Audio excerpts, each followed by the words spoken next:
Hi family, God bless you in Jesus' mighty name. Welcome back to my channel. My name is MJ, where we'll talk all things autism.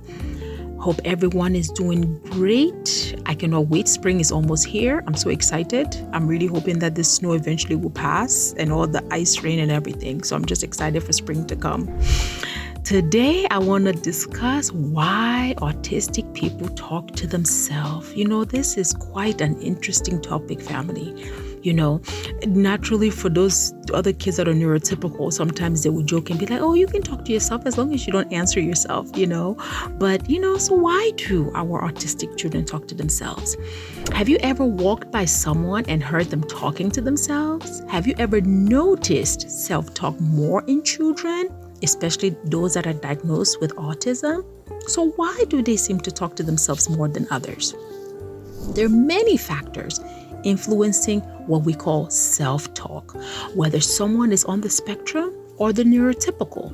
So let's look at some of these factors and what parents of an autistic child should know when their child talks to themselves.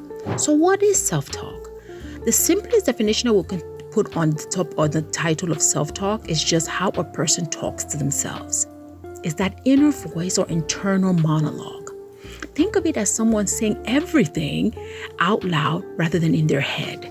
Some people may not be aware they're engaging in self-talk, while others may constantly talk to themselves and recognize how it may help them. When it comes to people with autism, self-talk can present itself in many different ways. For some, they may be repeating words or phrases they deem important for whatever reason. These could include phrases they hear at home, or their favorite line or a scene from a film, from a TV show. However, many of these kids engage in scripting or echolalia, which is repeating lines they heard from either their parents or their teacher or from a show like we said that they watched. It's important to note that self-talk is not confined to the autism spectrum children. I'll say that again. It's important to note that self-talk is not confined to the autism spectrum, and many people may be talking out loud as a form of problem solving or self-expression, family. So why do autistic people talk to themselves?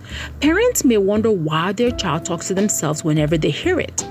There may be a variety of reasons for this behavior, which may include sensory input, emotional regulation, and cognitive processing. Any one of these reasons for combination of these could lead to an autistic child talking to themselves. Still, any or all can be beneficial for your loved ones. Now let's address sensory input. Many children on the autism spectrum experience sensory processing issues. They may be hyper or hyposensitive to stimuli. While seeking sensory stimuli through self-talk, these children can develop coping strategies for something that may overwhelm them. In this instance, family, self-talk serves as more than just a verbal communication, but a guide to avoid sensory overload. Secondly, emotional regulation. Self-talk continues to go a long way in helping autistic people manage their emotions effectively. It gives them a sense of control and self-comfort. Self-talk becomes a valuable tool that helps improve social interaction and provides opportunities to manage anxiety. Next, cognitive processing. Self-talk can also help support individuals with problem solving and cognitive processing.